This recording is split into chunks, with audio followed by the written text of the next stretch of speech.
होगा। उन शक्तियों से तुम टेबल को अपने पास ला सकती हो। एलन आंखें बंद करके पूरा ध्यान लगाती है, जिसके बाद टेबल उसकी तरफ आना शुरू हो जाती है। रॉजर भी उसकी मदद करता है और बॉल जो कि टेबल के ऊपर होती है बाल्टी के अंदर चली जाती है। इन दोनों ने टास्क को पूरा कर लिया है, पर हर बार वो टास्क को पूरा करने के बाद बेहोश हो जाया करती थी, पर इस बार वो बेहोश नहीं होती। और साथ ही एलन को ये भी याद आ जाता है कि वो समंदर के किनारे अपनी बेटी का बर्थडे मनाने के लिए अपने हस्बैंड के साथ गई थी। यहाँ पर इसके बाद इन्हें कई सारे टास्क दिए जाते हैं, जिसमें से एक टास्क होता है जिसमें इन्हें रेत के किले बनाने थे और ये एक एक करके सभी टास्क को पूरा करते हैं। टास्क को पूरा करने के साथ साथ एलन के कानों से खून भी निकलना शुरू हो जाता है। यहाँ पर दोनों अजीब सा खाना खाकर जिंदा रहते हैं जो कि हरे रंग का है। इन्हें यहाँ पर कई दिन हो जाते हैं और एक दिन एलन को टास्क दिया जाता है कि उसे गन को असेंबल करना होगा, पर वो चाहकर भी उसे अपनी शक्तियों से असेंबल नहीं कर पा रही होती। इस बात से रॉजर को गुस्सा आता है और इन दोनों के बीच में आर्गुमेंट शुरू हो जाते हैं और गुस्से में एलन अपनी शक्तियों से गन को असेंबल करके रॉजर की तरफ गोली चला देती है, पर इससे पहले कि रॉजर को गोली लगती, गोली हवा में रुक जाती है, जिसके बाद एलन एक बार फिर से बेहोश हो जाती है। बेहोश होने के बाद वो अपने सपने में जाती है, जहाँ पर वो देखती है कि उसकी बेटी ने रेत से किला बना दिया है, पर तभी रॉजर वहाँ पर आकर किला तोड़ देता है। कहता है कि मुझसे गलती से ऐसा हो गया। इसके बाद एलन एक बार फिर से होश में आती है, जहाँ पर वो रॉजर से पूछती है कि मैं अपने पास्ट में क्या थी। रॉजर बताता है कि तुम एक टीचर थी और मैं एक सिंगर। अब एक बार फिर से वो सो जाती है। सोने के बाद वो अपने सपने में जाती है।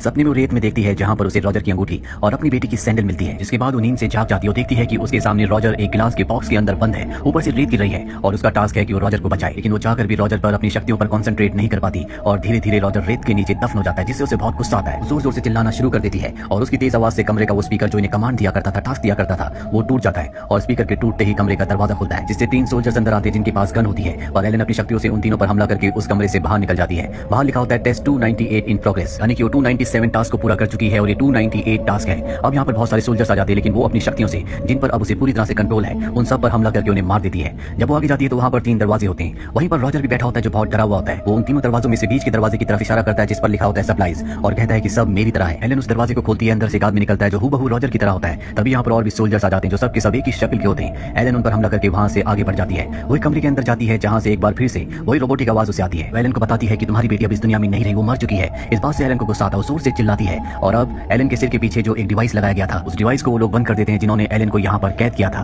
दरअसल उस डिवाइस से वो एलन की यादों को मिटाते थे और अब जबकि डिवाइस बंद कर दिया गया है तो उसे अपनी सारी यादें मिल जाती है, जिसमें उसे याद आता है कि जब वो अपनी बेटी का बर्थडे मनाने के लिए अपने हस्बैंड के साथ बीच पर गई थी तो उसका और रॉजर का आपस में झगड़ा हो गया था, जिसके बाद वो गुस्से से जोर से चिल्लाई थी और उसके चिल्लाने की वजह से रॉजर और उसकी बेटी की मृत्यु हो गई थी और ये गिल्ट उसके अंदर अब भी होता है। अब यहाँ पर ऊपर से एक बार फिर से रोबोटिक आवाज आती है। एलन से कहती है कि तुम्हारे अंदर जन्म से ही बहुत सारी नेचुरल पावर शक्तियां थी और उन्हीं शक्तियों को टेस्ट हम करना चाहते थे, इसीलिए हमने तुम्हें अलग अलग टास्क दिए। तुम्हारे सामने कमरा है, अगर तुम उस कमरे के अंदर जाओगी तो तुम अपनी पुरानी सारी यादों को दोबारा से खो दोगी। तो तुम्हारे मेंटल पीस के लिए अच्छा होगा, तुम्हें कमरे में जाना चाहिए। लेकिन एलन साफ साफ मना कर देती है। वो कहती है कि मैं अपनी बेटी और अपनी पति की यादों में रहना चाहती हूँ। इसके बाद एक बार फिर से एलन की आंख उसी कमरे में खुलती है। उसके सामने टेबल पर पेंसिल होती है और ये पहला टास्क होता है जो पहले भी कर चुकी है। दरअसल ये एक ऑर्गेनाइजेशन है। एलन की शक्तियों के बारे में उस वक्त पता चला जब उसकी वजह से उसके पति रॉजर और उसकी बेटी